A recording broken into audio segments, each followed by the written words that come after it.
Well, don't everybody talk at once. Why not? We were doing it just before the credits rolled. Let's all talk at the same time.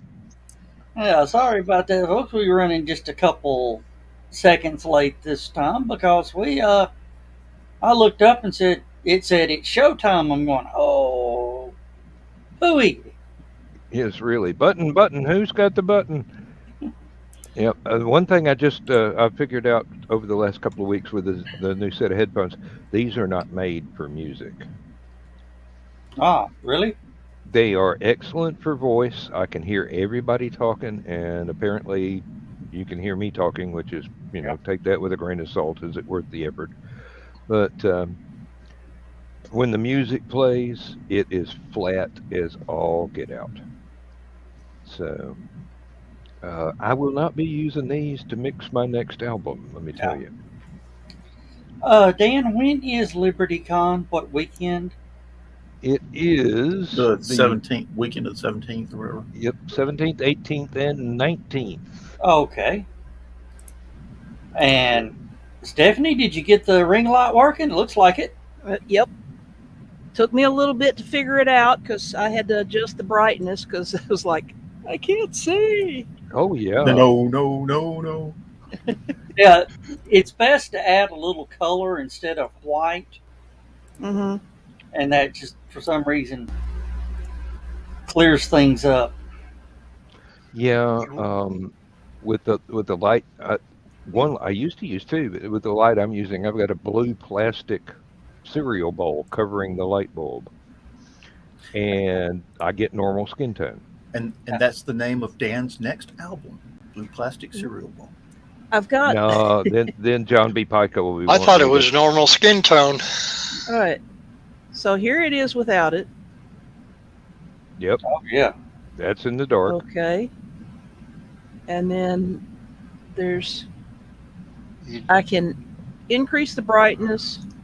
No.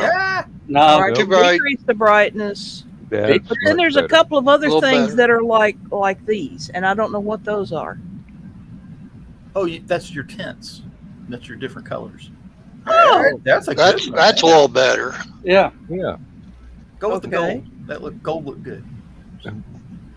Yeah, because the other one before it was still too white. It looked like you were being interrogated. Okay, that's more blue. All right, so let's. Yeah, blue seems to be bringing out the flesh tones that the camera sees. Okay, so is this good? Yeah. The light level is good, but you're going to have to raise the lamp to get it off your glasses. Significantly raise the lamp. All right, hang on. I'm going to turn it off to see what I'm doing. How ironic. In the meantime, we'll read your palm and tell your future for you. That's as up as it goes, huh? Yippee! Well, it went all the way down. Mm-hmm. Is that any better? There you go. That's still showing it. Yeah, that's one of the downfalls of streaming with glasses on. They get to see you. See your light. To see the glare, yeah. Yeah. Unless you do the Phil Silvers trick like I do. I could do that, but then I wouldn't know what anybody's saying. Yeah. And Carl, that's the only reason why I'm wearing them.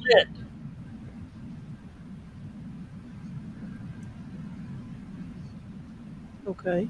Stephanie's lit. I'm lit. Bunch. Yeah. Got a green screen on order, but it'll be a while getting here. Time to start collecting your green screen backgrounds. Have a little file full of them. Yep. I've got all kinds of background pictures that I can pull, and some of them are really, really neat. So we'll see. Yeah. I had a fun week working on the grill. Oh? Yeah, I had to relocate my stove section, with the burners. Mm-hmm. And as I was getting something in, it snapped and broke off. Uh-oh. burners broke off. The valve broke. Oh, So I've spent since Monday chasing all over town, every place that, one place would recommend another place. And I go there and they go, no, we ain't got. I finally got to one place that's all they dealt with, which I should have gone to first, but didn't. Well, And I showed it to him, and the guy looked at it and goes, I've never seen one like that. And he oh, lovely. walked over to one of the old timers that worked there. Old timer looked at it and goes, where the hell did you get that? I said, it's, told him what it was. He goes, they outlawed these things 10 years ago. Oh, that's not good to hear. Yeah, so now it's back up and punt. What, you couldn't find another valve? No, they they outlawed them 10 years ago. So find a different valve. Yeah, that's what I'm going to have to do. What? Yeah, a lot of hose replumbing there. Yeah. And Carl's asking, he says, there's a solar weather lady who uses, I know, satellite photos of the sun behind her. Does she? She does the solar weather on the Weather Channel. Oh, I haven't seen that, and I haven't seen it either, but I'm still putting my money on Stephanie for the most accurate report. if Stephanie ever posts on Facebook in her cosmic weather report, take cover, I'm going to get as deep underground as I can go. Good. Well, I doubt that's ever going to come to pass, but yeah, we could get some interesting stuff. Hey, I may go visit Ruby Falls for a while. Okay, you need to go. Nope. Let's give it another 4 hours. Yeah. Okay, guys, this or where I was before with the slightly yellower. That, I think the other, yeah. No, that's. You don't want to go overboard on it either. Whoa, that's much better right there. Perfect. Right here? Okay. Yep. Yeah, when it initially goes kind of orange and then it kind of equilibrates. All right, Joe. We'll see you when you get back. He must have to get out of the truck and tell them what they're doing. Or go back into the truck and go somewhere. Okay. Sarah says not the yellow, which is what I've got right now. Well, what you got going right now is perfect. Okay. I ain't gonna mess with it then. Oh, Stephanie, That's it. did Yes. you watch the video on bees on Stupid O'Clock? Did I what? Watch the bees, the story on bees restaurant. Oh, yes. Yes. I want to go there. Yeah. Yeah, if we leave hungry there, it's our fault. Uh-huh. I mean, Okay, Sarah likes it now. So. Yeah. All right. I have lights. Camera. Action. Oh, and Dan, I learned the lesson this week on About time. Yeah, when you're trying to drill, use the easy out on something, don't try to hold it in your hand. Uh-oh. How? But did it come out as easy? Nope. No, but the blood did. I mean, just as soon as I hit that trigger and it started to twist, I went, "This is stupid." Oh no, too late. About a second too late. I did it right. That's debatable. You did it, but the correctness of it is still to be determined. Oh, this healed up pretty quick, but that it wasn't just skin. It was Okay, enough. Steph is cringing. okay. So So I shouldn't tell the story about my friend who smashed his thumb with a hammer and what he had to do to release the pressure. Okay, I won't. Nope, Thank you. nope. I know the home remedy. Nope. Yeah, I, I could never do that either. I had a friend doing construction, smashed his. I was sitting there watching, smashed his thumb so hard I had to go pee. Okay. By the way, I couldn't find it for the longest time again, but tonight's beverage of choice is Dr. Pepper with real cane sugar Oh, in the glass Mexican. bottle. And I haven't everybody seen that glass knows- bottle in years and years and years and years. yeah, and you know what the numbers mean, don't you? Break time. 10, 2, and 4. That's when you take your breaks. Well, you're close, but no cigar. 4 is the one you drink on the way home. Dr. Pepper was originally medicine. So the 10, 2, and 4 were when you was supposed to Dose yourself. take it for medicinal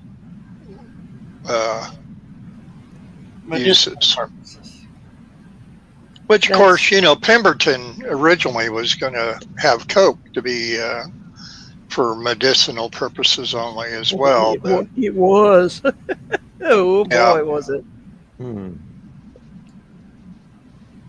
Yeah, have you ever read the labels on some of the old medicines that our grandparents and great grandparents had to take? It's No wonder gone. they built this country. They were Yeah. hopped up on stuff.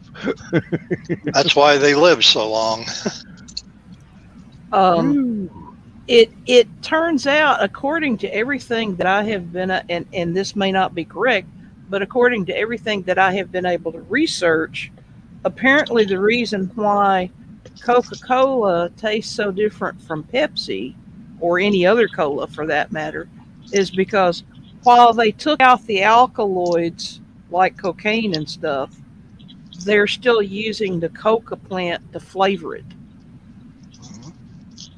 So, and you know, again, I may be wrong on that, but according to my research, that's the case. I remember the old days when you cracked open the little 8-ounce glass bottle and you turned it up, you could not chug it. It would set your throat on fire. It would burn you. The acidic content in Coca-Cola was, I think, the main difference Yeah. between them and Pepsi, which is the reason why I love Coke so much better. But I think I've told this story before, but we used to have a soda company. It was actually a shop that sold 300 different kinds of soda, and they had a Dutch Coca-Cola that I tried. And long story short, this Dutch Coca-Cola was supposed to be the closest one to the original formula that Pemberton had, of course, minus the cocaine. And so it came in a 12-ounce bottle, and I think I paid like $4.99 for it. But I thought, I gotta taste this to see what the original one would have tasted like. And I mean, I might as well have been drinking Jack Daniels or something. I mean, it was so strong, and it was like, oh, smooth, you know. But Carbonated I could say, at least for Coke, one time yeah. in my life. Did anybody else besides me suddenly flash back to Red Skelton? Smooth. Oh, yeah.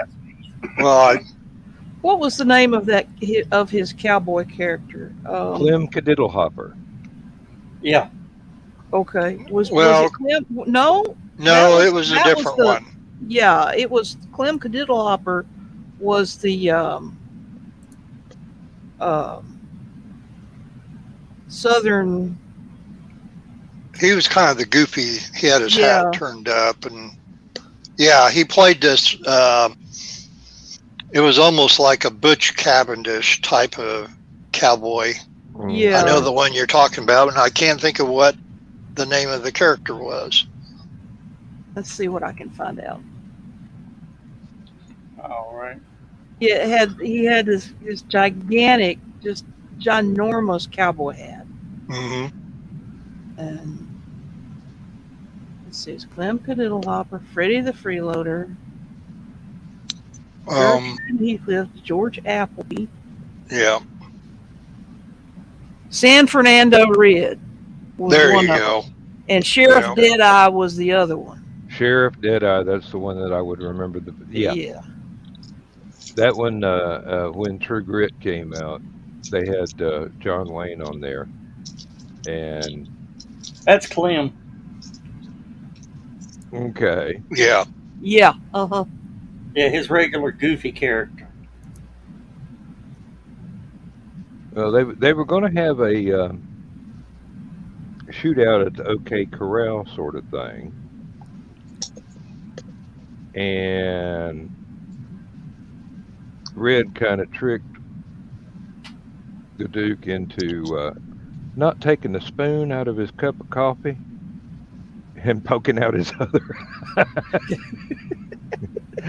So he had to wear 2 eye patches, and it turns out that Red's cowboy character was just wearing the eye patch for the same reason the pirate did, so his one eye would be dark adjusted when he went into a saloon and flip it up, he could still see instead of waiting for his eyes to adjust.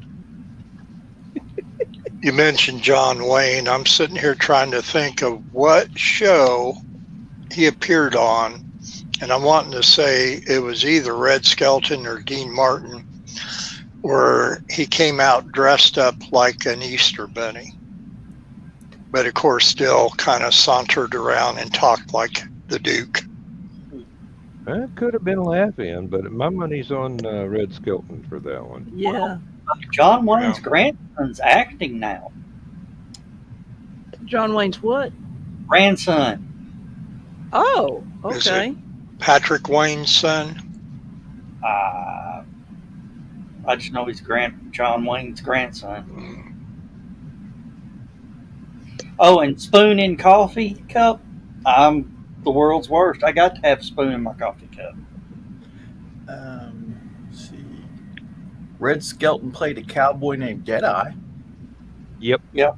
That would have been the character in the skit, the one with the eye big patch. cowboy hat.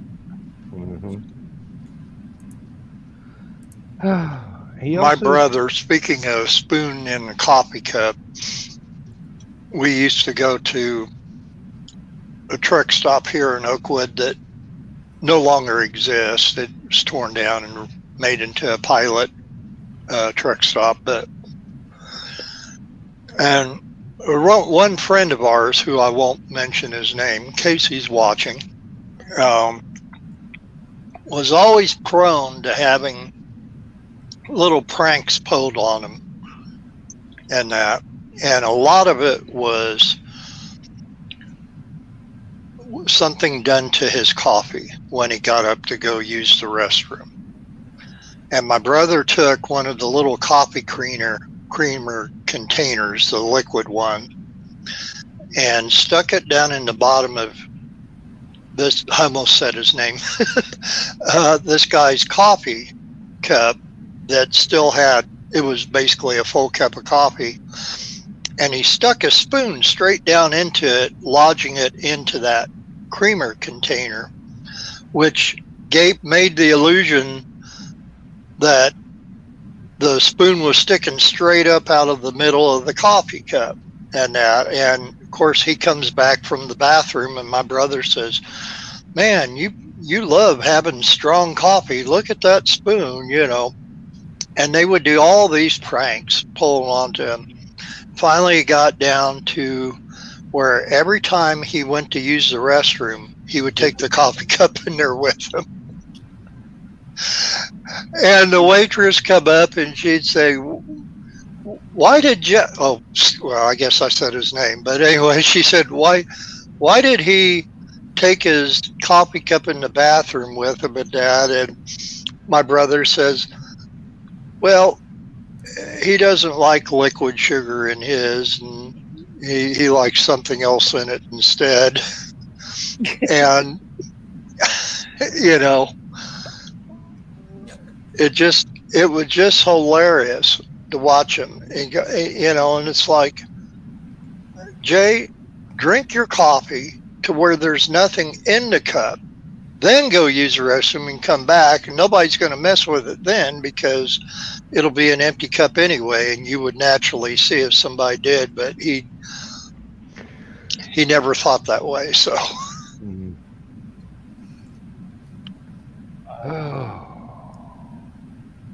I've got one story that I've told in some of my books that really actually happened. This when I was in graduate school. We got into a practical joke war. The top floor of the science building, and it was the astronomers and the particle physicists. And so I kind of started it. I'll admit. I discovered that if you grabbed the doorknob of the office and twisted it, lifted up, and applied pressure just so, you could slip the latch, you could slip the lock. And so I would go in and rearrange the books on people's bookcases, and things like that. Other people got into additives to the coffee and stuff like that. And it finally, people discovered that I was the one that had started it, so they decided they'd finish it.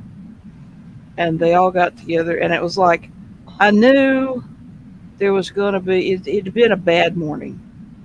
And I had to go to classes first, and then before I could get to my office.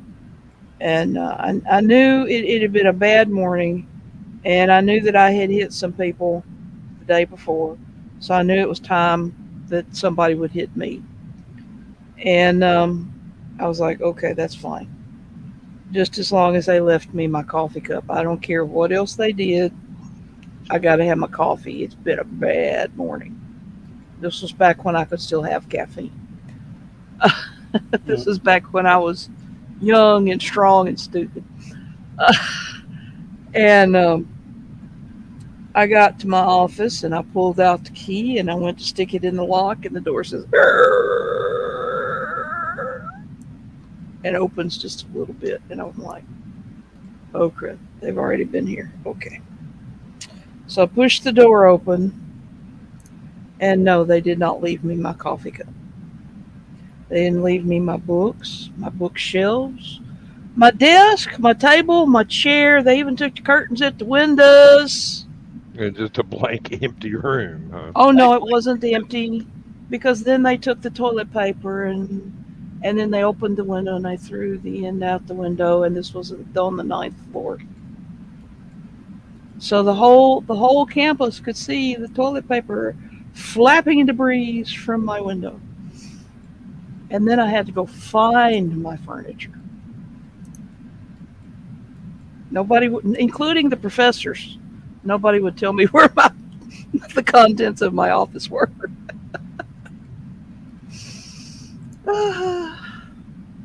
Graduate school. Oh, In all fairness, once I did find it, they helped me move it back in. So I didn't have to do it all myself. that sounds almost like my senior prank. Our senior prank is we stole the lunchroom.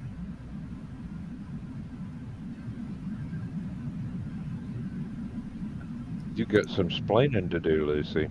Uh-huh. But we didn't steal it all at once. Keep going. We started out taking all the spoons. Okay. Then we went for the forks. No, then we went for the knives. Then we went for the forks. Then we started going with the trays because started bringing in plastic forks and spoons. So we went for the trays, and we ended up with paper plates, and then table, or started with the chairs, then the tables and all that. And Pizza Man nailed it, one piece at a time. Mhm. Long about February, there was nothing in the lunchroom. The tables were gone. And the principals, if you take them one at a time, they don't notice it. Finally, the principal goes, "Okay, where is it?" We don't know. We were hiding it in the auto mechanics class up in the loft area for part storage. Stacked just nice and neat.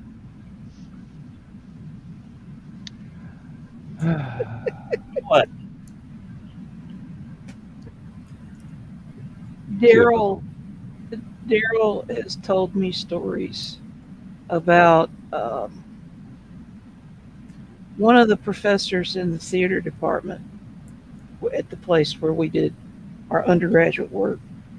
One summer he started a car building kit in the prop shop, and evidently he never finished it.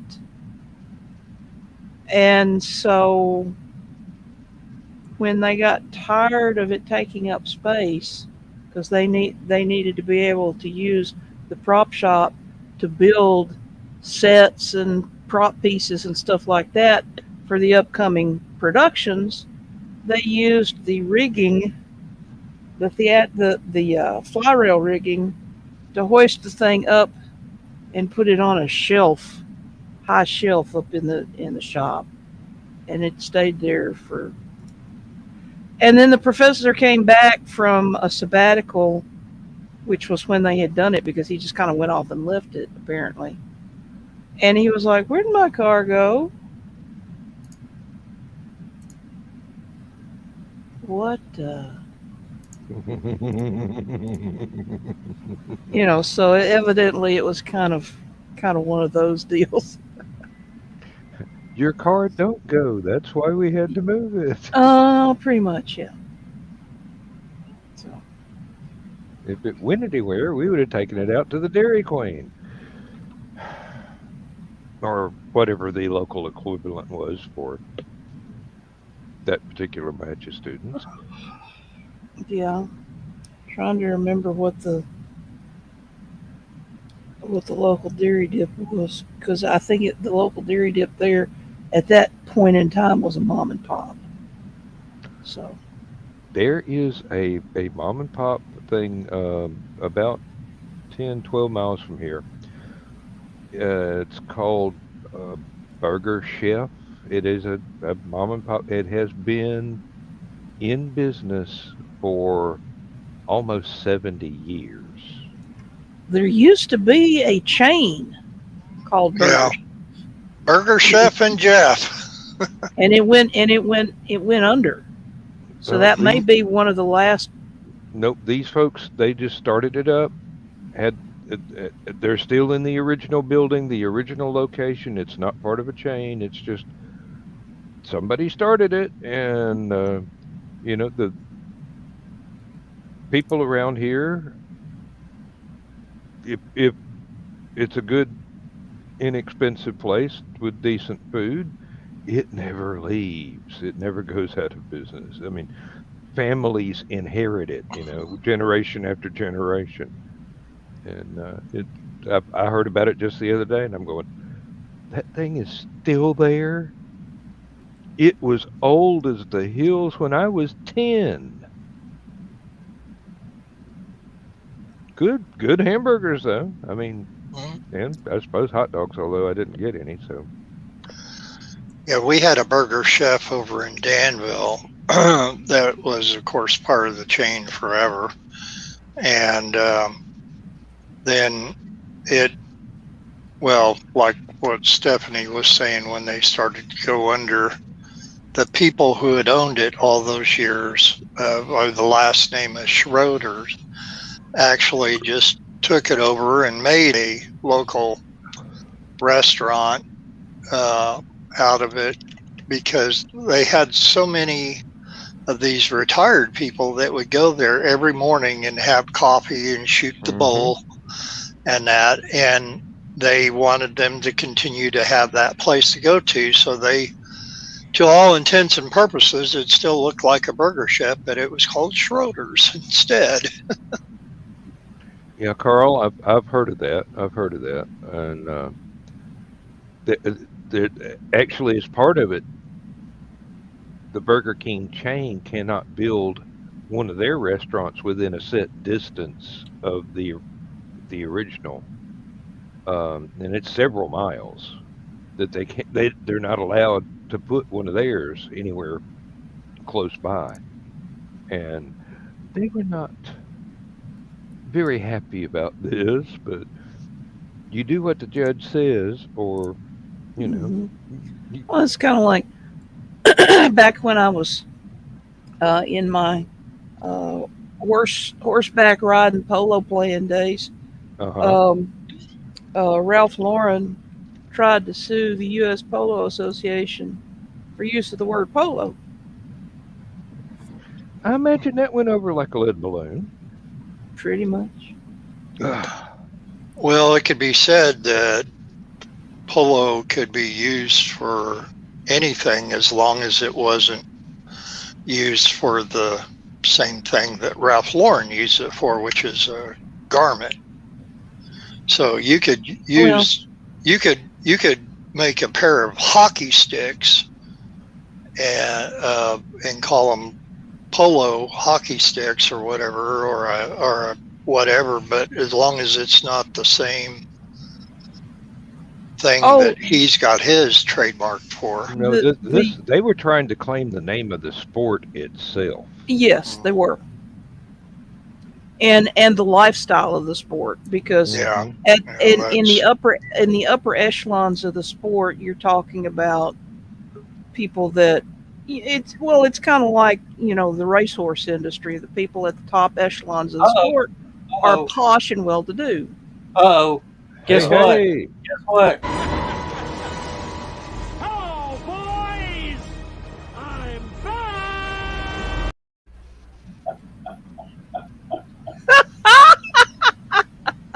Oh, I love it. I love it. Hey there. Looking tanned and wonderful there tonight, Lewis. I've seen a few of your vacation photos. Look like you had a great time. I did, and went to Knoxville Tuesday night. Oh, to see Paul McCartney. That's Sir Paul McCartney to you. Yes. not in Knoxville. Leslie goes to the. Which chain do they have there? It's not Huddle House. Is it Waffle House, or is it one of the competition? Actually, I'll be right back. I'll be right back. I think they have Waffle and Huddle House in Knoxville. Yeah. Yeah. No, they have Cracker Barrel, because that's where Cracker Barrel is originally from. And they got Hooters. Matter of fact, and I can't remember what highway it is, but in Knoxville, it says Cracker Barrel exit, whatever, 218 or whatever it is. And you go, okay, but which side? North side or south side? Both Doesn't matter. sides. You get there's one on both sides. There's one on both sides. They're like bookends. I just got back from the movie theater where I watched Smokey and the Bandit. Oh. It was one of Yes, the anniversary. It's like an old movie that's celebrating an anniversary, and put it back on the big screen. That was fun. That was my dad's favorite movie. I did not know that the song that they play at the beginning of the movie, that's the Ballad of the Bandit or whatever they call it, and it was talking about the event that made Bandit a legend. And it was that he was coming over Monteagle and lost his brakes.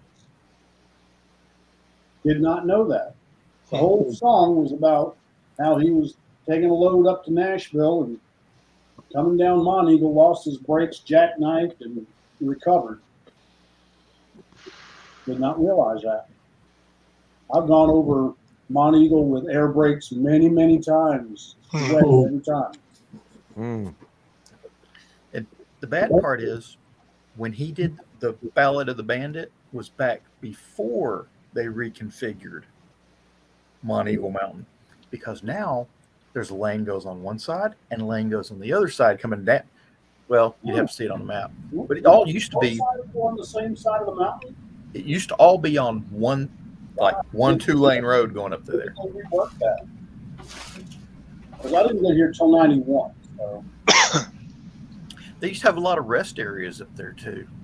You pull off, go to the picnic area and rest and all sorts of stuff like that. They closed all those. Well, it was the first place that I saw a runaway truck ramp. I was like, well, that's a sobering thought. Yeah. I've actually seen them. I used to go to National Guard up on Monteagle, and I've actually seen them pulling trucks out of that. It's a big find. It's about 6 foot. It's a trench about 6 foot deep, 20, 30 feet wide. And goes up the side of the hill, full of pea gravel. Yep. That'll stop a battleship in about 20 feet. But I mean, this guy had gotten like halfway up the ramp with it. Wow. He must have really lost his brakes. Yeah. And he hit that thing, and there's like, you can see where it's knocked tree limbs off the pine trees on either side, where it's been shooting pea gravel up there, knocking tree limbs out. And he must have rooster-tailed it.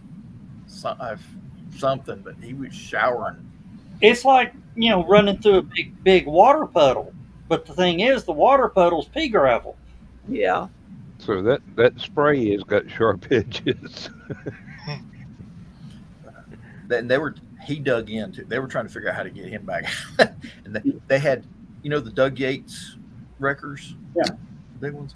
They had 2 of those and one of the ones from up on Monteagle out there.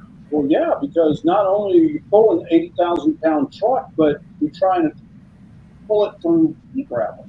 Yeah. Drag it. Yep. Oh, and these little Welch's gummies, they are addictive, man. Yes, they are. At least lower in calories and fat. So I would have been sitting here with Reese's cups, but so is chocolate. Oh my God, the Lindt, yeah. I can't the sea salt ones, which the sea salt is in the middle of the chocolate. Mm-hmm. So you're going through, and then right when you get to the middle of it, you taste the saltiness. It's just perfect. I'm trying to eat low carb, guys. Hush. When Denise and I went to New York in December, we took an Uber to, we wanted to go to the Empire State Building. This was early evening. We wanted to go to the Empire State Building and just look at it, not necessarily go up it, but we wanted to go to the Herald Square Macy's and all that stuff, and that was all in that area.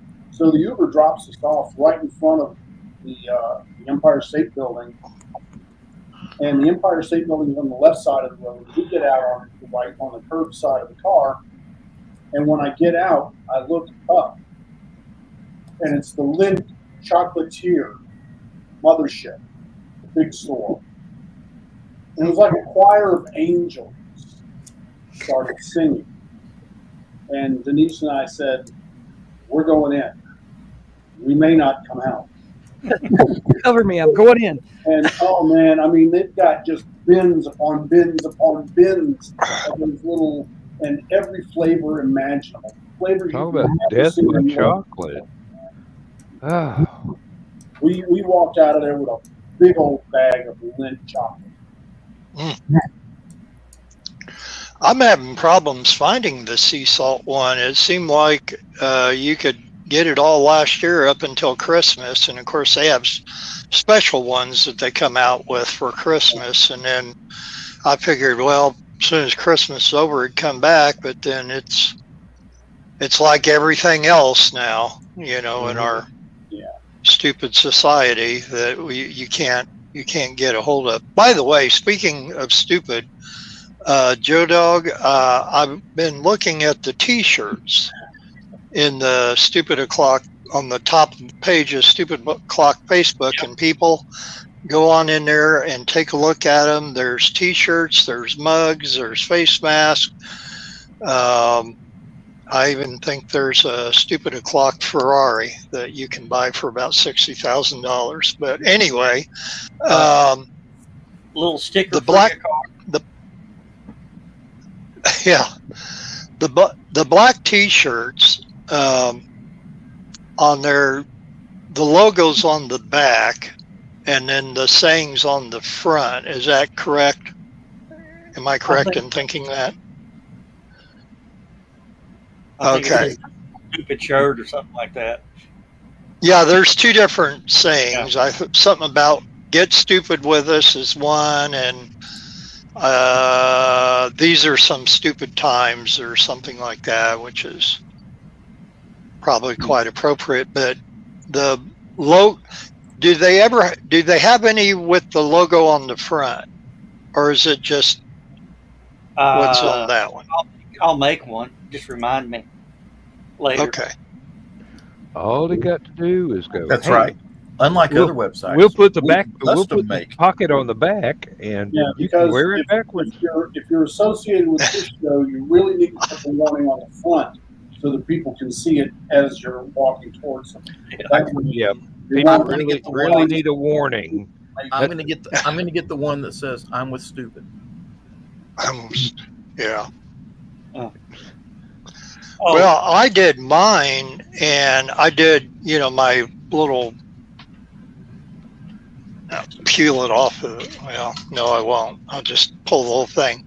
This logo right here, I did a black T-shirt, and I did this over the pocket, and then on the back, I did a bigger version of it that I did a little kind of Van Gogh looking background to it, and had it across the back, much larger, and then the other one was like over the pocket on that, and that would be cool too. But of course, when you get them, it depends on how they do them, because some screen print will show up like you have the black background in the Stupid O'Clock logo. It'll look differently than your black T-shirt. It doesn't blend in as well. It's not exactly the same color. Yeah, it's not the same. Now one way to get around that. I always use a transparent background logo with just white type. Mm-hmm. If I'm getting, because that's my colors is black and white. Yeah. I'll put my logo on anything that sits still long enough. And when I get clothing done, it's usually black clothing, and I've got artwork, just the white lettering and artwork on a transparent background. Yeah. And Lewis, you're going to like hearing this. Grillzilla now has a griddle mounted to it. Permanent.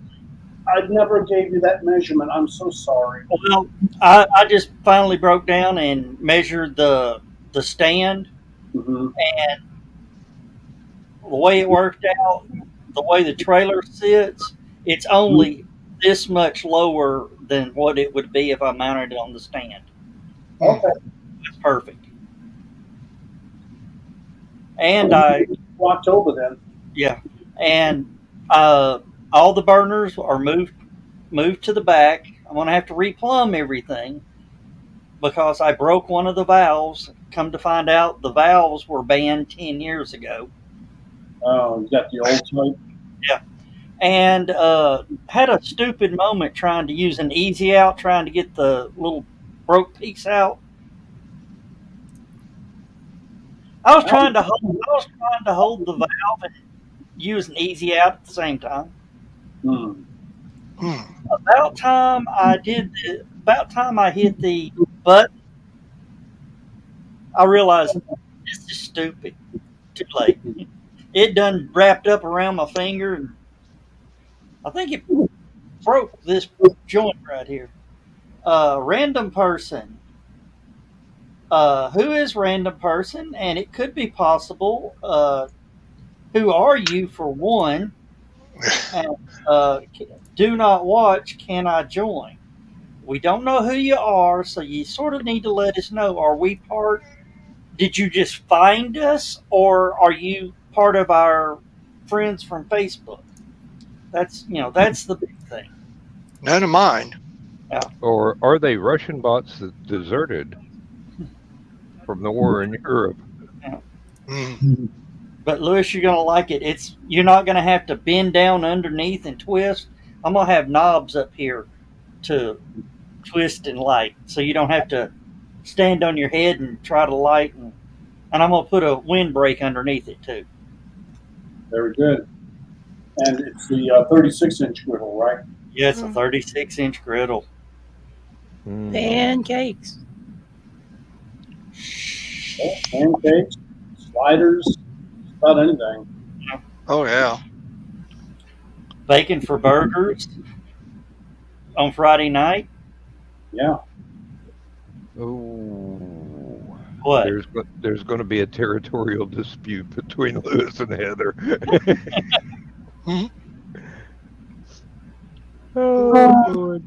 Dan, got a this day in history for you that you probably already know. It's a rock and roll one.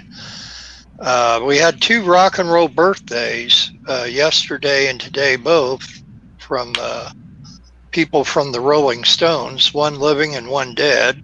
Mhm. Yesterday was Ronnie Wood's birthday. I don't remember how old he is, though. And he's the living one. And today would have been Charlie Watts' 81st birthday if he was still with us. And Hello, Keisha. hi, Keisha. Keisha doesn't even have to put her name in. We know exactly who it is. Yeah, Yep. by what she says. But- Random person, we're going to just sort of have to decline right now. If you participate in the show for several weeks, we'll probably let you. Just mainly to keep us from getting in trouble with YouTube.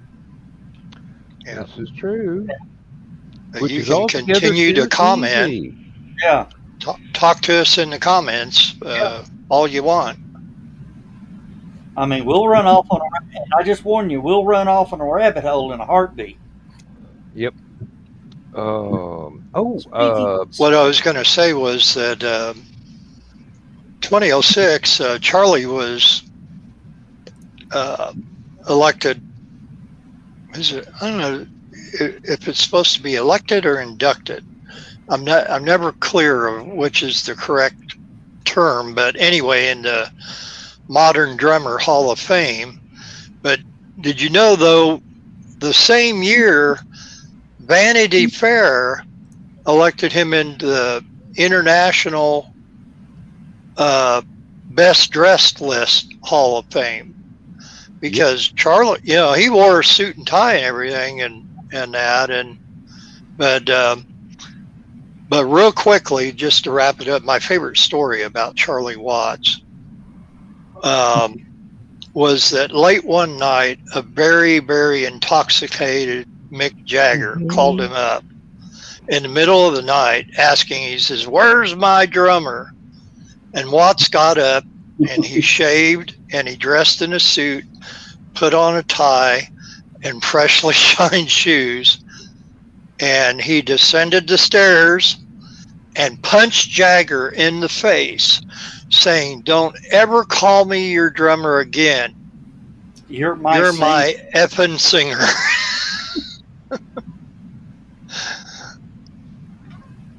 Yeah. And he always looked like he was just like somebody you didn't want to mess with. And proved it. Well, I mean, they were all kind of a rough-looking bunch, compared to the Beatles, but oh, Yeah, now Keisha abandoned Facebook and came over to YouTube. Thank you. Like to get our YouTube numbers up. Random person. Keisha's right. Maybe someday we'll have you on. Well, we got to We get just to know. we just got to get to know you first.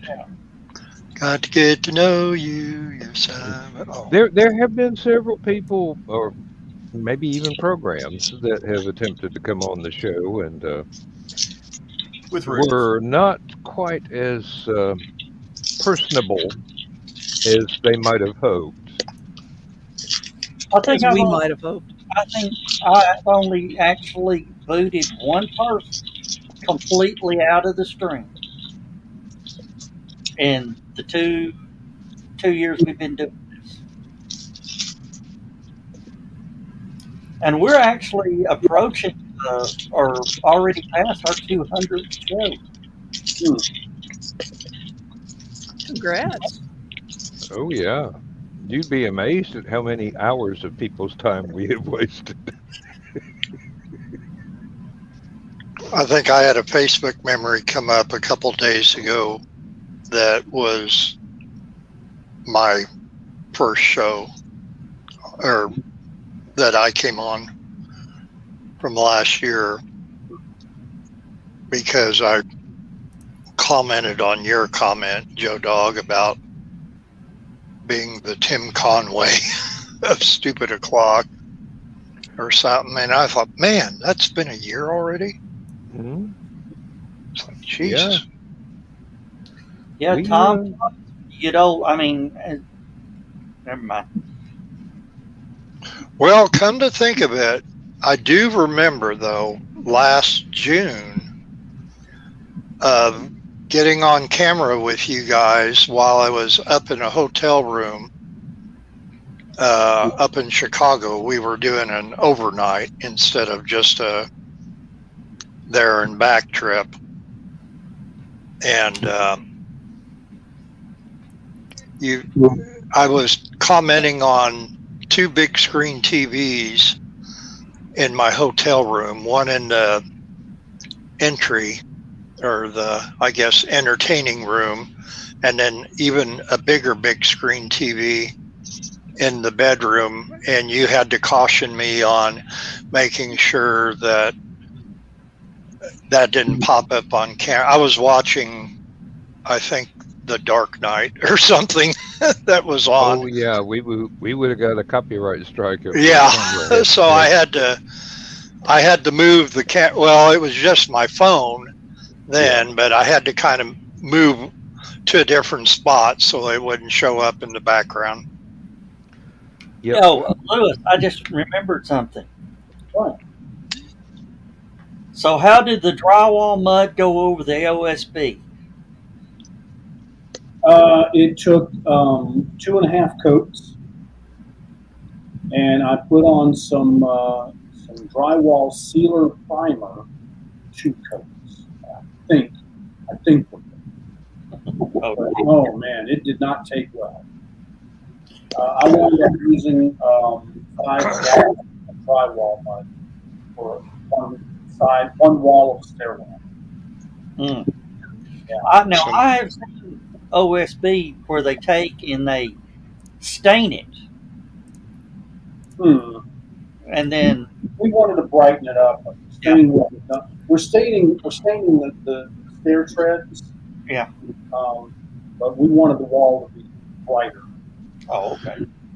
It's either Kills or Kills 2. If you put that on there, you can it'll paint will adhere to it a little bit easier. But yeah, going over oriented strand board, that would be kind of a challenge.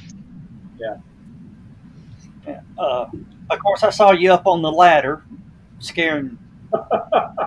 Yeah, poor Denise. Kind of freaked her out. I was a little freaked out too, but that old lantern had to come down, man. So, what'd you put up? An LED light, or? Yeah, what I did was on the headbanger. Yeah. You know, I put a little box with some reflective tape. Real duct tape. Yeah. That silver stuff that you put on ducts. I put that down, and then I put a 4-foot strip of LEDs. It folded against itself 3 times, so I had 3 rows of LEDs, and now they're shining up the wall, and it's really beautiful indirect saturation lighting in there. So much easier to see going down the stairs now. Ah, it looked like a good project. Yeah, I'll post pictures once I'm done. Of course, I remember how your office came about. Yeah, Yeah, yeah. guys, Lewis, I'm gonna snitch on you for this one. They went to was it Home Depot or Lowe's? Lowe's. Lowe's to Yeah, get a yeah. to get a faucet for the kitchen, and ended up building an office in his basement. But did you ever get the faucet? He said, "You've been wanting to brighten up your office. Why don't we get some stuff here to do that?" And we started out with, I was just going to replace the floor. It had some nasty indoor-outdoor carpeting, so I was just going to put some flooring in. So we went and talked to them about Pergo, and they said, "Well, we'll have to come out and test the humidity or the humidity or the moisture content of your floor since it's in a basement, Yeah. because over a certain point, Pergo will not warrant the material." And so they came out and they said, "Yeah, the moisture content in your concrete's a little too high for Pergo." But then she said, "But we've got this new product, vinyl plank flooring." Of course, now everybody's using it, but a few years ago, it was still new on the market. And man, that stuff was awesome. I was able to floor my entire office, which is, I think it's 200 and something square feet by myself in one day. So, but we did that. We took the paneling down and put up drywall. This was all dark wood paneling. We had acoustic tile ceiling, and I took all that down and put up drywall on the ceiling and replaced some old 1950s hanging fixtures with recessed lighting. And yeah, I mean, it took a few weeks, but with It's some help from my son and Yeah, it's nice. I've seen it. Of course, the way technology is changing on recessed lighting now, it's very possibly they're installing recessed lighting now that will never have to be changed. I'm hoping. I'm putting there's a little one of those old enamel ceramic fixtures with the pull chain light at the bottom of the stairs on the landing, and I'm replacing that with a recessed can light. Well, actually, it doesn't even require a can. All you got to do is you got to have the wiring box up there, Yeah. and it can attach to anything. And then all you got to do is cut a 4-inch hole in the drywall, and this thing is spring loaded. You pull up the springs, you put them in through there, let go, boop, and it just sits into place. It's awesome. Yeah. And this one has 5 different color temperatures. You can go from 2,700 degrees Kelvin to 5,600. So I'll be able to match whatever the color temperature of the LEDs is, which I think is 3,200. So I'll be able to match the color temperature so that it's all one color light. Yeah. They've got. I saw them at Home Depot. They've got this screw-in bulb for that type fixture. Yeah. Draws no more than 80 watts, but is the equivalent of a 300-watt bulb. I think I'm gonna put 4 of those on Grillzilla.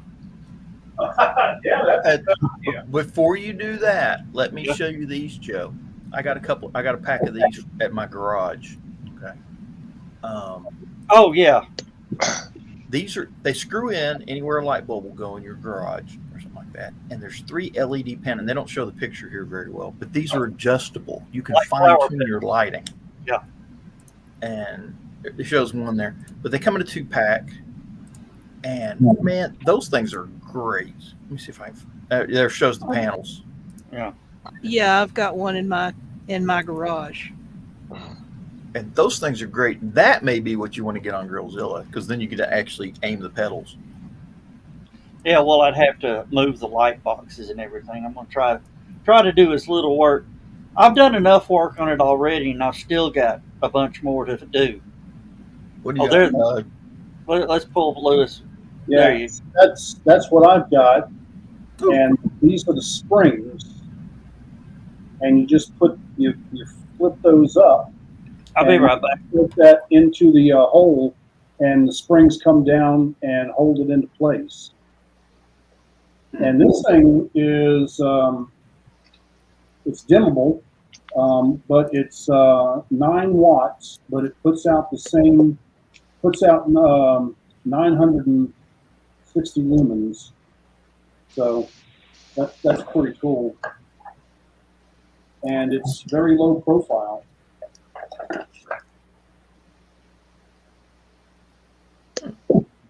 And once you install the box, once you put the box and put the wiring in there, you just hang it on a joist or rafter, and you kind of hold it in there, set the color temperature, and then drywall it.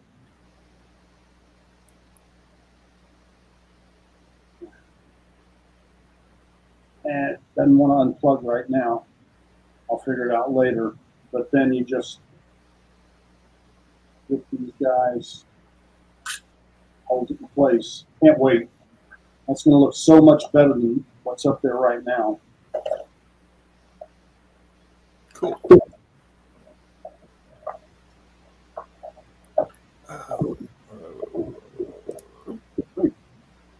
Hey, we're missing people. That's what I get for going to full screen. People disappear, go to the bathroom. There we go. Like, wow. Yay! Yeah. Yep. It And wasn't going to work any other way to install it. Lindsay's gone to bed, so I had to turn off the on the air light because it shines right in the bedroom, and she did not close the door because, you know, she's got the AC going in there, and she wants to cool off the rest of the house a little bit too.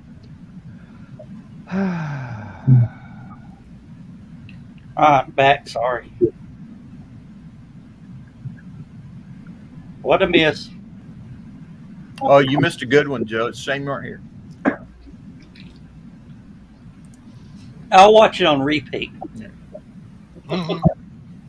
I've heard that before. Oh, Oh, did y'all see what I managed to do the other night while trying to look for the meteor shower? yes, I You read turned that. in the front yard. Yeah, with a bad back and a bum knee, and the folding stool decided to collapse under me and dump me into the yard. Oh, no. And it was past 1 a.m, and I couldn't get up.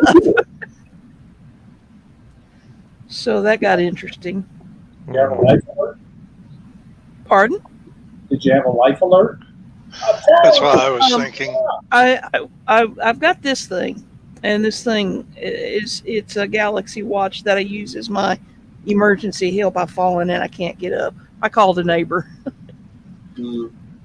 Bless him, he walked around and helped me get up. So, but I couldn't. Normally, I can even with bad knees and everything, I can get up by myself. But with the knee flaring as bad as it was, I just couldn't get into a position to be able to hoist myself up.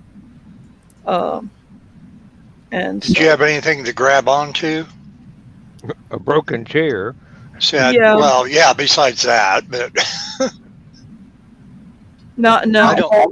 I don't trust those fold up things too much. I mean, Well, it had been really good for me, but what happened was I was sitting on the walk, up to my front door, and it's concrete. And I was trying to hooch the stool around to change position a little bit, and it wasn't wanting to scoot on the concrete. And eventually, it decided that my sideways force and the resistance of the friction of the concrete kind of exceeded the tolerances of the stool. So Oh, Did we lose? Yeah, we completely lost. really? You just hit the wrong button. Yep. spam, eggs and spam. That's. Oh, sorry. You do it, Joe. I'm trying. We're going to report you for spam. That's my spam filter. Spam, spam, spam, spam, spam, spam, spam. That's my firewall that blocks spam. Funny thing about spam, It's not working. the actual product spam. A guy had a T-shirt that just had the word spam on it. Well, he actually quoted, it was a Monty Python quote or something. And he got a cease and desist. It was pulled from his company website because it was not the Monty Python quote that had it pulled. It was Hormel. Yeah. And these people, when are these corporations going to learn? These small guys are giving you free advertising, putting you out in front of Mm-hmm. people. Well, I wonder if we'll get a hit for this. Anything's possible.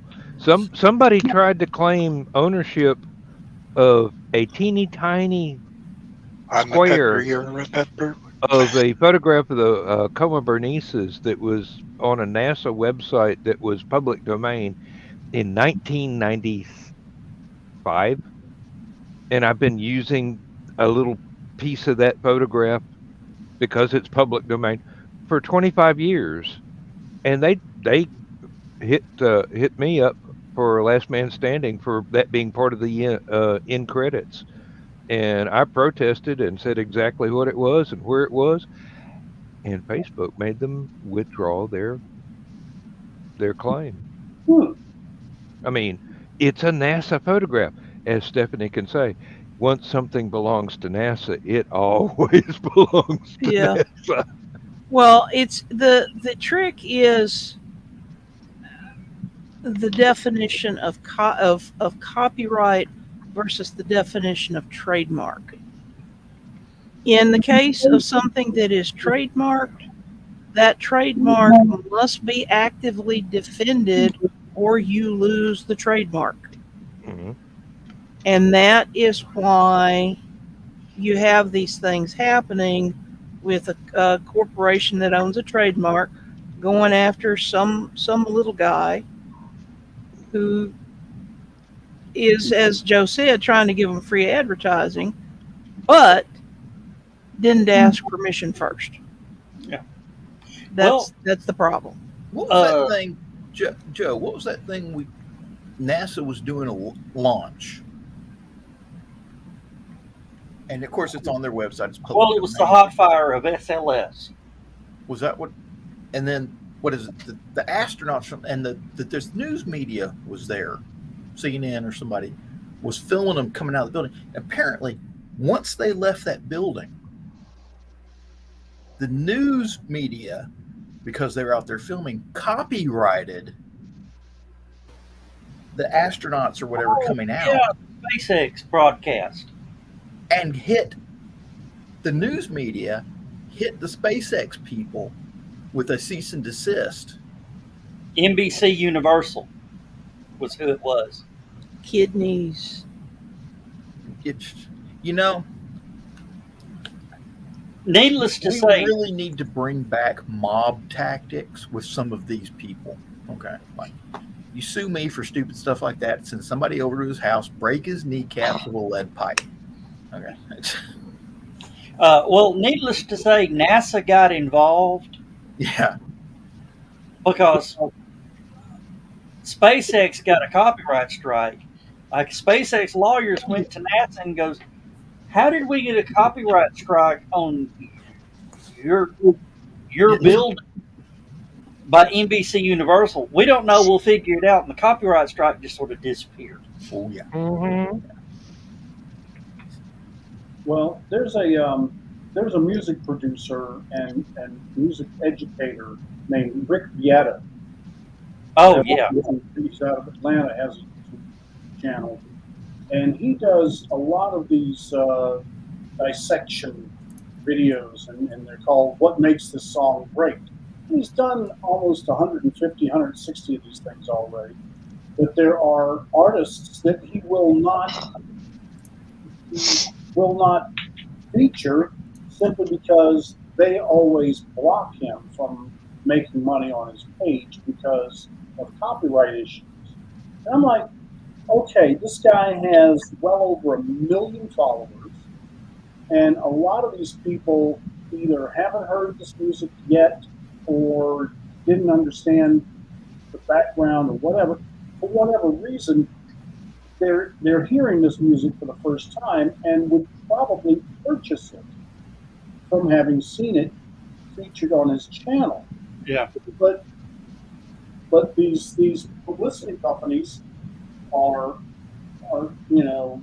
blocking him from using any material from these artists. And unfortunately, one of the artists is the Beatles. I mean, how many? What makes this song great from the Wait a minute. Beatles? The Beatles. What'd don't you say even the use artist anymore. was? I didn't hear that. His name is Rick Beato. Rick Beato, Beato. He's on Oh, YouTube. okay. and he's out of Atlanta, and he's longtime music producer, musician, plays just about every instrument you can imagine. Has ear training courses where you can learn music. The guy is just so knowledgeable and has a very good quality program. And he takes music and he's got the I don't know how he gets these, but he gets the multi-track recordings to where he can isolate any instrument in the music, and tell you what's going on there. Okay. Mhm.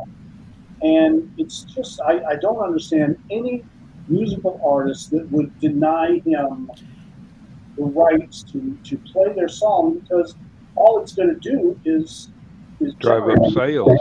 I can answer that in one word: All right. lawyers. Well, Lawyer. Mhm. Now there was another one. You know who I'm talking about? Professor of Rock. Mm-hmm. He did an interview with the guy. I forget his actual name, but he was the voice of Yakko Warner from Animaniacs. mhm. Mhm. He has a group, and what they do is a musical group, and what they do is they sing like Led Zeppelin sings Earth, Wind, and Fire, or whatever. Ah, yes, I know who you're talking about. And they got a cease and desist on from one artist. He says, "I'm not going to tell you who it is, but we're not going to make that journey."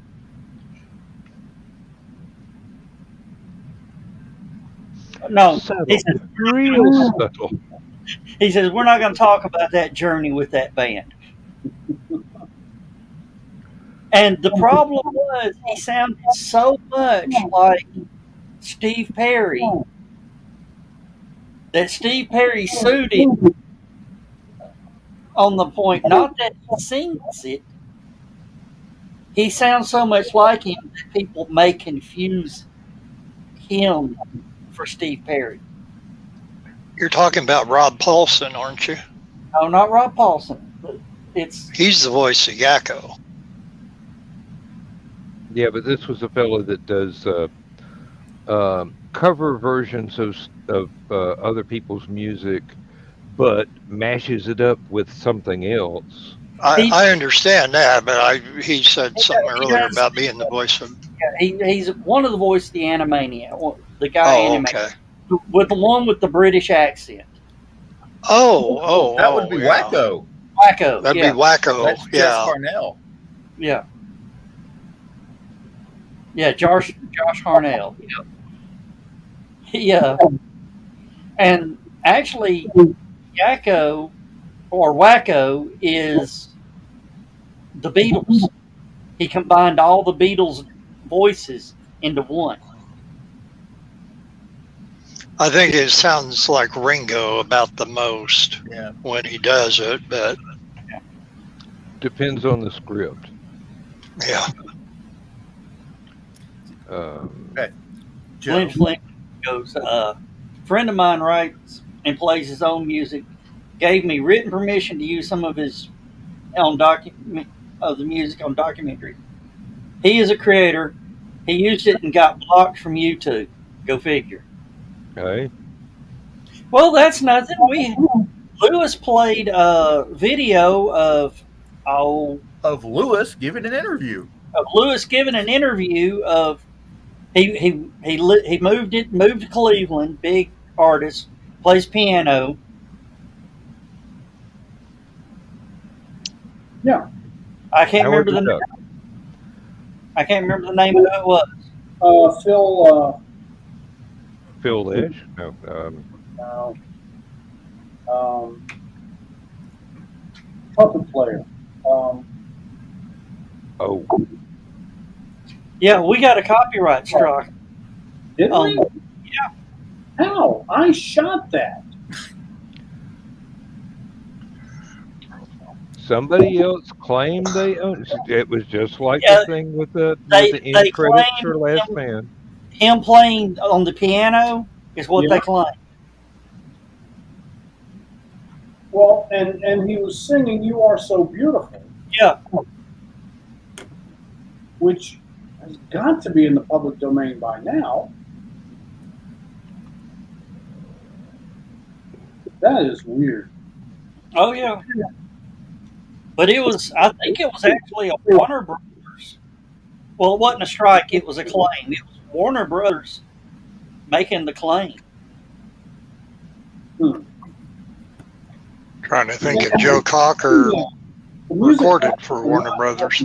All right, 10 years ago, when I was doing my outdoor Chattanooga documentary, I really wanted to open the piece with the Andrews Sisters version of Chattanooga Choo Choo, which is rarely ever heard. That's why I wanted to use it. It was unique and underplayed. I mean, you always hear Glenn Miller's or Bette Midler's, not Bette Midler's, Glenn Miller's or somebody else did a contemporary version of it.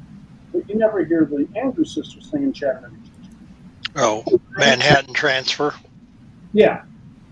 I worked for months going to ASCAP, BMI, Warner, everybody. Nobody knew who owned the copyright. I wanted to do it right and get permission. Couldn't find it. But you know what? Had I used it, I guarantee you somebody would have.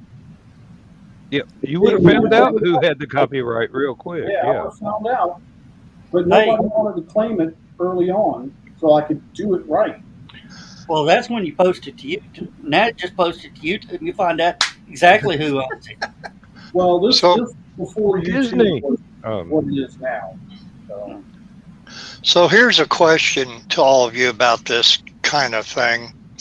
Okay, I've noticed a lot of times where I'm looking up certain cartoons or whatever to put in the Everyday is Saturday group, and I'll see some stuff that normally you don't find very easily, especially if it's something Disney or Warner Brothers even. But somebody will post it on Facebook or YouTube or whatever, but they'll speed it up just slightly. Yeah. Thinking that that's going to get them by any pulling it down or anything. Yeah. And You Are So Beautiful was first recorded in 73, released in 74. As Dan Darden points out, I don't think it's in public domain. No. No. That I might think have been the problem. It was written by two guys, Fisher and Price. I got it down. I have a lap for the cat. John did. Well, the virtual HallowCon got a strike. Oh After- yeah. Yeah. What? The virtual HallowCon. Well, we got two. One was a full-on strike, and the other was a claim. The first one was when the Molly Maguires was playing. Chris and the other guy played a song so close to the rhythm that they claimed that some band in Ireland, their publishing company claimed it. So I had to cut that little piece out. But the other one was when I was doing the overnight movies. When I played it, it was the Alfred Hitchcock hour, or the Alfred Hitchcock, Mm-hmm. which at the time was public domain. NBC Universal bought it after we ran it, renewed the copyright or whatever on it, and claimed it. And that was what part of my big 30-day ban from Facebook was. Oh, didn't we get somebody claiming that we couldn't use the opening from 2001 also spread Zarathustra? Yeah.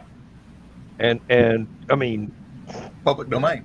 it's 1700. No, whenever it was written, it's long before copyright became a thing. Yeah. Well, Joe Dog, you're just going to have to start showing D.W. Griffith movies at HallowCon from now on. That might be the only thing in public domain now. Well, I will tell you that I was looking the other day, and a lot of the public domain movies that I was looking at last year are gone. Yeah. Yep. Well, they keep talking about all this stuff of Sherlock Holmes and Tarzan and all this stuff coming up. Oh, great, they're going to be in public domain, and they're like, don't hold your breath. Oh no, that's Sherlock Holmes. That's already been determined. That went all the way up to the Supreme Court. Is it? Public domain. It is? Okay. The case book is the only one in the states that's not in public domain. The estate fought it tooth and nail, and they lost. Okay. Well, the biggie's coming up. The mouse is coming up to public domain. Oh, it'll be extended for another 10,000 years. Mm-hmm. I don't And know. Florida's getting Because he has to buy the patent office. Yeah. And Superman's coming up to public domain, I think this year. That's going to be hard fought. Also, Sprach Zarathustra was composed in 1896. 1896. Thank you. So, Oh. Well, I wonder if there's any relatives of Siegel and Schuster left around. Well, isn't it Cause trouble. Tchaikovsky? Isn't that?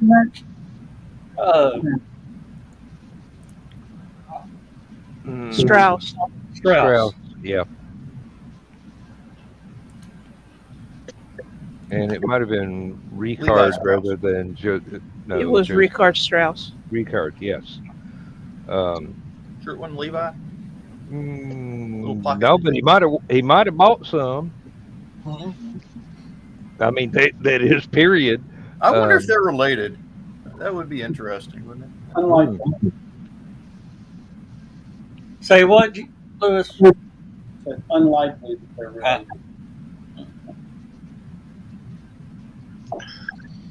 See, songs from 1926 coming up in public domain. Maybe you can use the Charleston as a theme song for HallowCon this year. Now you're making me worried about the thing. Mike Jimmy asked me to compose a 30-second long piece for his Life on Cora opening, and here I'm going. Is somebody going to sue me for using my own music?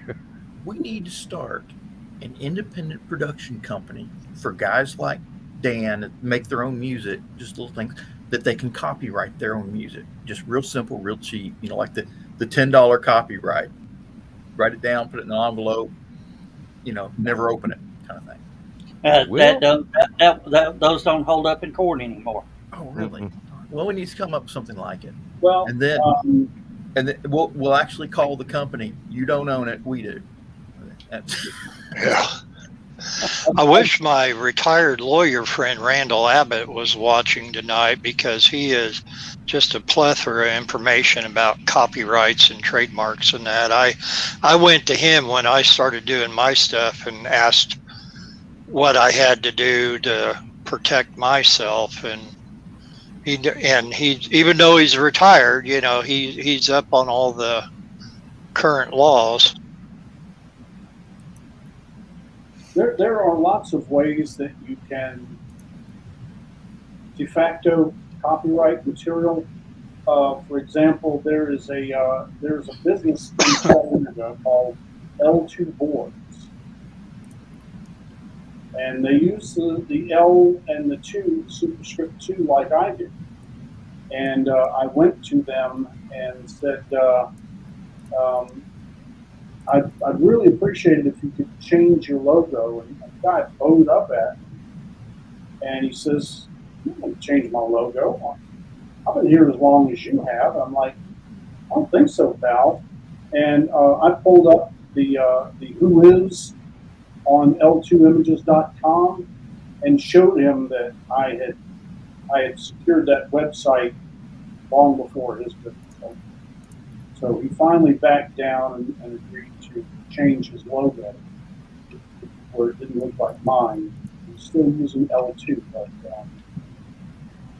I mean, there's between website registrations or even YouTube videos published. If you perform an original work of yours, and you can call up YouTube and see when it was uploaded, and that would be de facto copyright.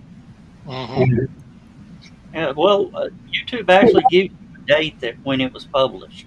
Right. Yeah.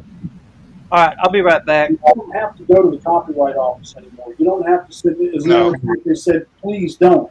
There's just too much material. Really, they got swamped. So the Copyright Office doesn't even do that anymore. They don't charge for copyrights, but it does make it a little murky when you go try to defend the copyright. Lewis, you'll like this one. These guys bid on a Navy contract, and they purchased the old hydrofoil USS Ares. And they got it. You remember that distinctive radar dish it had on top, the big bubble radar? Doesn't have that. Doesn't have the gun system on the front. Doesn't have the harpoon missile launchers in the back. So it almost doesn't even. What was the value? Well, but it still has the two big hydrojets in the back. It's still got the same engine and everything with the hydrojets. Hydrofoils still work. And they were like, they bid on it. And to be honest, they didn't really know what they were bidding on. They knew it was a Navy ship that was still operational. So, hey, this is going to be cool. So they bought the thing. And no sooner had they bought it, somebody had been watching the auction. No sooner had they bought it than this museum calls them. And it's like the American Hydrofoil Association Museum.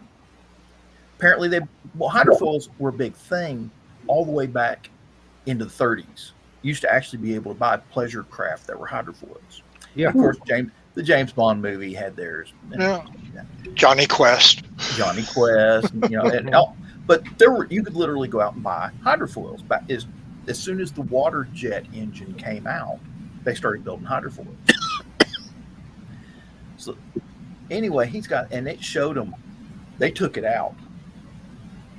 It's impressive because it doesn't have any weight on it now.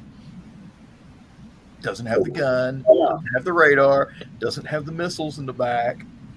They took that thing out, and the original top speed was 55 miles an hour, which is good for a boat.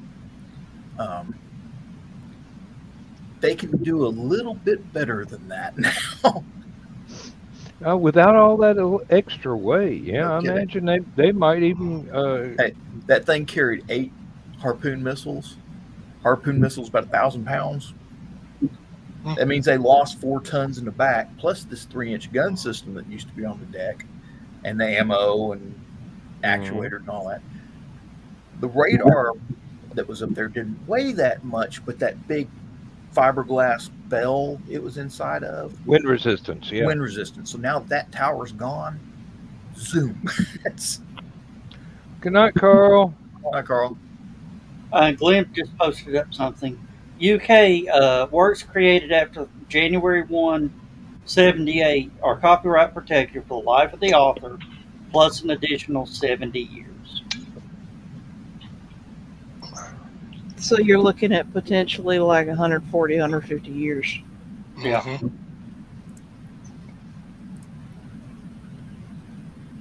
Quick, an easy 140. Yep. John Lennon and George Harrison won't have to worry. No, but then they wouldn't have to worry anyway.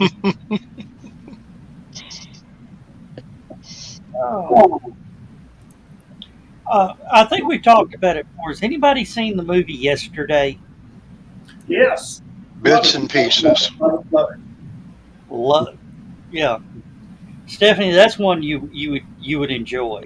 For those of you who don't know the premise of the movie, this guy wakes up and the Beatles don't exist. Nobody has heard of the Beatles except him.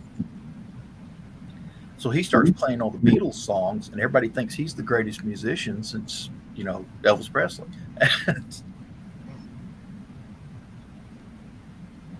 I thought that he handled the situation remarkably well. I mean, he could have really taken advantage of it, but he didn't. And I like the movie. Yeah. My favorite part of the movie is when he goes and sees John. Yeah. Yeah. And the actor who played him, wow. If you wasn't crying after that scene, you are not human. Oh, by the way,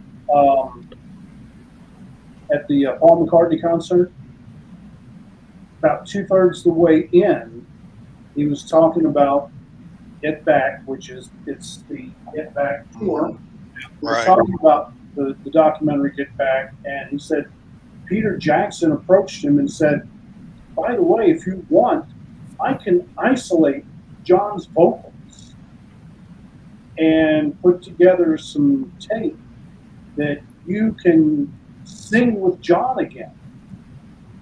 And he did. It was awesome. I can't remember. It was a very obscure song, but it was included in Get Back. But they had John Lennon up on the big screens singing just as clear as day, Paul McCartney on stage, and they were singing a duet. Kind of like they were doing like Dry Free Eyes. as a Bird. And Yeah. He did Blackbird, but he did that one once. But it had some incredible visual effects. The show was stunning. My wife got scared shitless. Live and Let Die came on, and when they go from that the quiet coda, and then it goes, and all the pyro went off, and she was shooting video, and you could see the camera shake. When the was go off. I shouldn't laugh. I really shouldn't laugh. Oh, When those collection of albums came out years ago, and of course Free as a Bird was put out as a single with basically all four of them singing together again. As good as that song was, I always preferred the second single, Real Love, a little bit more Beatles like, I think, than Free as a Bird. and Lewis, you're gonna love this. While you were at that concert, you know I showed you some of the videos of the girl Ashley Burton on YouTube that does the movie reviews. She was 2 rows behind you. Oh, really? Yeah, because I saw some of the videos and I could see you and Denise just down in front of her. Are you serious? Yeah. I'll be right back, guys. You have to send me the link to the video. Well, she posted them on Facebook on her little, the stories that disappear after so long. Well, the Yeah. thing you can save those, you go up there in the little right hand corner and there's a little bar and you click on the bar and it'll let you save stuff. Yeah, and actually, it'll tell you after the story's over with how many people liked it or reacted to it or whatever. And Glenn Fleming says he saw Micah with Wings in 1973. One of the best shows he's ever been to. Damn. The concert was really good. Lots of variety. He had a few new songs, but most of the old and independent stuff. But especially in the moment, it was just incredible. But when I played back some of the videos that I shot, I'm like, you can definitely tell he's struggling with his voice. I mean, the guy turns 80 in a few minutes. I don't begrudge him aging, but I think I'll be right back. I think it's only the second best concert I've been to. Still got to say Billy Joel in Raleigh, North Carolina. Now, you said Paul McCartney's almost 80. Yeah. Remember when he said he'd never trust anybody over 40? Well, a lot of us said that. Yeah, and now they're twice that age. Yep. Oh. When I'm 64. Oh, yeah. That shit. I'll be 64 in 2 years. I is now. There's a news story. When's your hair going to turn gray, son? Look at us. Who, me? Snow on the roof. About time you started showing your age, damn it. Well, I'll tell you, my dad is 87 and he's not gone gray yet. What? Yeah. Oh, Pictures or it didn't happen. Hey, Bill, take that cap off. Let's see the roof. Do what? We're talking about hair color. Take your cap off, damn it. I think his is flesh tone, no? Okay, now what was that supposed to prove? I think Bill's doing some greasing for me. That was a little red. Well, part of it is this light. I'm kind of pulling a Dan Hollifield. I have it's a purple colored lid. I think it originally was a lid for Planters peanuts or whatever, and I got it covering my light so I don't have the bright interrogating light that Stephanie had earlier. Oh. But no, there's buku gray in my hair. I'm going to be 60 this year, so. Oh. No, Lewis, there is some gray in there, but it's not. It's a single strand or two. Yeah, shoe polish works well, doesn't it? shooting star. Hey, wait a minute. He had gray hair before he started working on the grill. That's just old grease. Oh, yeah. Hamburger drippings. Yeah, oh, Grillzilla. Yeah, it's from working on Grillzilla. Yeah, the pressure washers has got to come out because there's been grease on that thing for 20 years. It's 20 years old. I don't think pressure washers are going to do it. Flamethrower might, but They'll never go out. You don't want to melt the thing down, Dan. He'll have a fully seasoned cooking trailer. Yeah.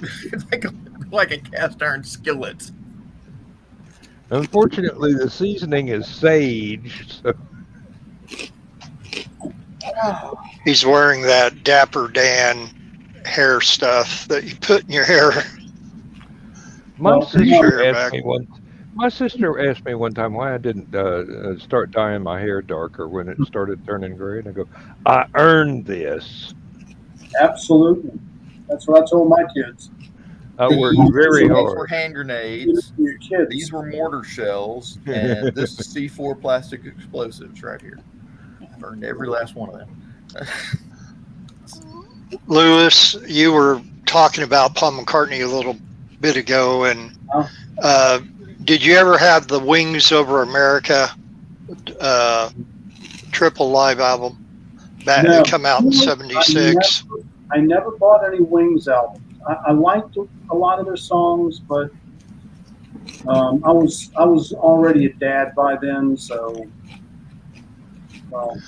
My Well, dad's second wife was a big Wings fan. The open, it was one of those gatefold albums like the White Album and Sgt. Pepper and that, and opened up, and it came with a ton of stuff besides wonderful music on 33 and the third albums. You had two different posters, one of them being double-sided, which I still have. But when you open it up, it shows this thing of Paul and Linda and Denny and all the groups of Wings on stage, and it's kind of done up like a painting. And I always thought, man, they should have. You're in trouble now, Joe. What? They should have a poster of this, and they never put one out. And I checked and checked, and so I've been putting my more collectible records in album frames that I've been buying from Hobby Lobby, and they're typically just for the regular albums, but they do make an album frame for the ones that open up that have interior art. So I took that, and if I could figure out how to turn this around, I would flash it on the wall to show it to you. But it just makes the best Paul McCartney poster ever in the world, and it's all totally opened up. And I think the frame, well, because I got it at 50% off, I think I paid $9.99 for it. It's a front loading frame, so it's real easy to put together. Yeah, I got it paid now. We miss you too, Thessaly. How you doing? Yeah. I got to behave now, guys. Oh, since when has she ever stopped you? I mean, you can't talk about her no more? No. No.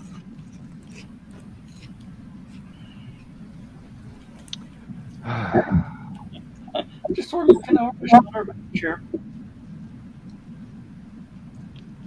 Well, we've only got like 10 minutes left in the show there, John. If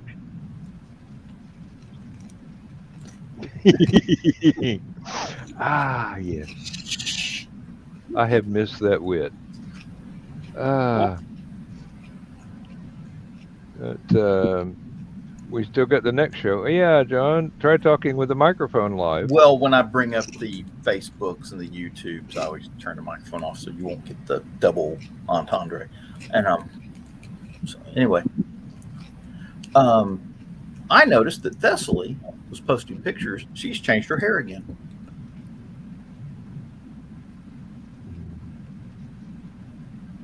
And then there was Simon. That's all right. Oh Lord, I was reading her name wrong, and I thought it said the Sally Jane Taylor. I didn't know. well, that's how you spell it. Well, yeah, but I didn't think it was one word or something. Well, you know how people kind of run words together to make up a name or whatever, just for Facebook. I don't think you've met Thessaly, Bill. I have not.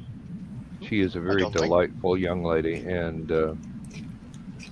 she's they, excuse me, I just remembered, they are very, very much fun to be around. Met them at a LibertyCon, which was an awesome thing, and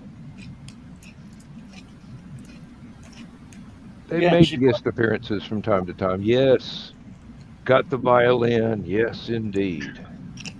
But they don't call it violins down where Joe and Dan and John and them live. Thessaly's not down here. Thessaly's up there. Yeah, I know. That's why she calls it a violin. You would call it a fiddle. I would call it whatever the musician called it. I mean, I hate having a built-in shelf. If you go to play in Texas, you got to have a fiddle in the band. I got John. Caught John off guard with that one. Yep. Oh. Hey, John. Hit it. Already? Yep. yeah. Time flies when you're having fun. Button. Where's the button?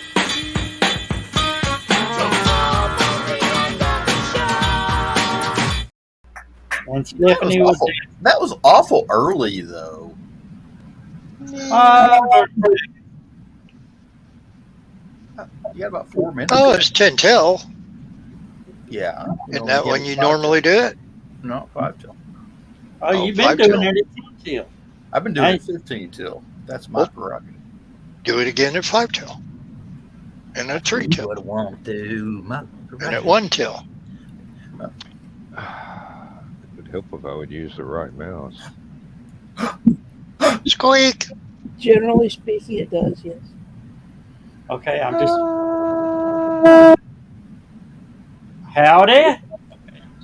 Hey! Oh, she's got low bandwidth or something. Oh, there's. Wait, no. What? Oh, Hi. Hey. Hey. Hello, Thessaly. We How are about you got, doing? Oh, that's very about got the glitchy. band back together. We need skunk and Yeah. You know what? You know what we should have done before test? My We phone brought just Thessaly decided up. not to work. Yeah. Thessaly, for everybody that we have Let me try closing the that's door. been on the show and has been away, we always play this right before we bring them on. Hello, boys! I'm back! I don't know if you saw it or not. He's frozen in time. Are we gonna work? Are we gonna cooperate? We got audio. Haha. Let's try it again. Is it working? Yes. Yeah. Ah, there we go. Okay. There it is. there we go. Kind of. She She's has animated. movement. Yeah. She is animated now. I mean, You're an she has some animaniac. faces.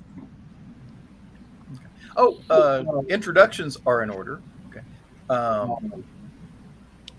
Bill Sardane and his lovely artwork. Stephanie Osborne, Rocket Mama, author Hi. and rocket scientist. And then, of course, you know Lewis, don't you? Hi. Okay, Lewis. And And if you were at LibertyCon, you ran into Stephanie at least half a dozen times. Oh, we've had several Probably. different conversations. I just don't know if she remembers me. I'm the one with the short black hair that was all steampunked out with my hair. Yes. Okay. Yeah. But yeah, as I believe it was either John or Joe Dog. I don't remember who said that. I did change my hair. It was John. Yeah, it was John. I got the undercut going, and then my hair is like really curly right now because it's throwing a hissy fit because of the Oh well. throwing a hissy fit. But I don't know how well you're gonna see it in this light, but what is my phone doing? Hello. Okay, there you go. Hang on a second. I can fix it. I can fix it. Oh, red on one side, black on the other. Yeah, we're actually going purple. I just needed a temporary color because I had to wait to do it. But I don't know if y'all have noticed or not, but I also got another violin. Wow. Oh. And I wasn't allowed to tell anybody until recently, but I was actually on a short film too. And a music video, Alright. so Cool. that's where I've been Congrats. this past year and some time. Ah. What type of music do you play?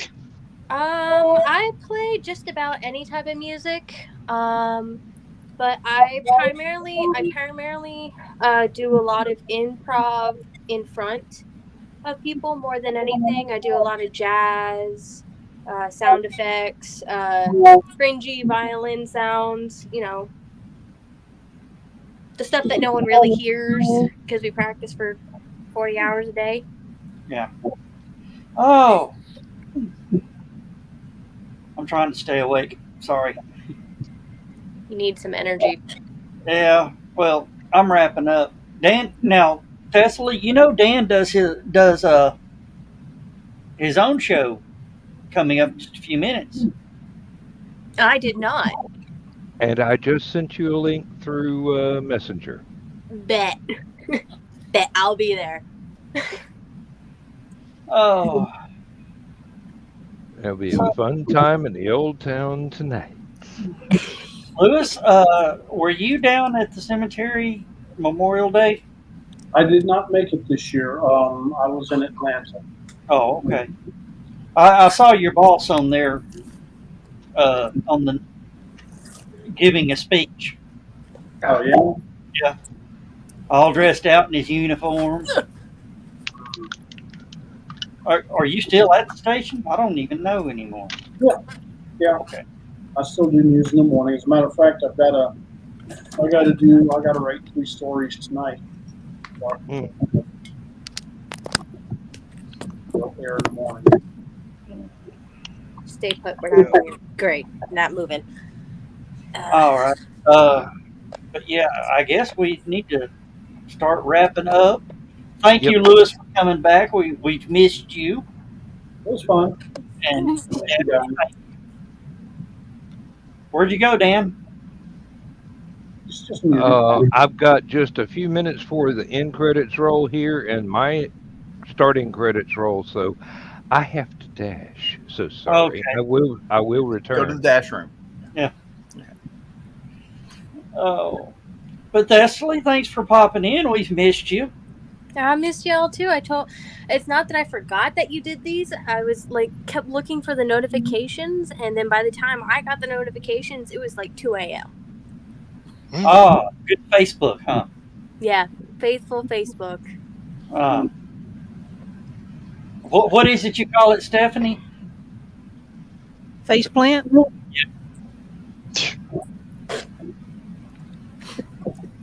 I've heard worse.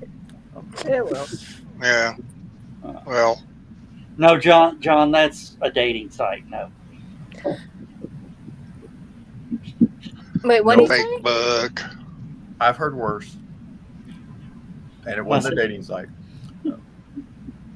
Well, they faceplant more often than not, so I figured if Cat attack?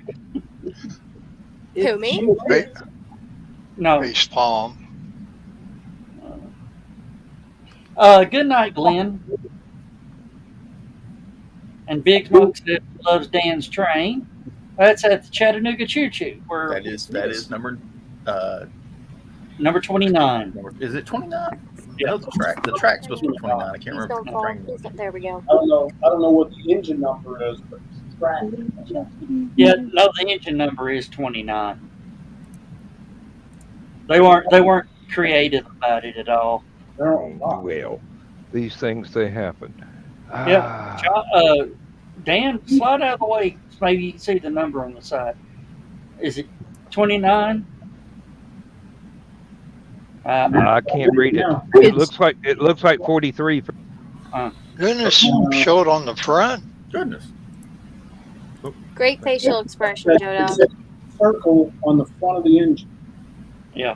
Yeah. The reason I'm using that tonight is because 2 weeks, LibertyCon. Yeah. Just shame it isn't there. Hey, don't you play with that violin. There isn't there anymore. I mean, it was great while it lasted, but someone decided that it needed to be changed. Yeah. Yeah. And I regret that. I miss what was, but we have to move and go someplace. It is in fact 29 on the front of the It track. is number 29? Yes. All right, everybody. I hate to say this, but it's time for us to say good night, everybody. Good night, everybody. Good night, everybody. Adios, amigos.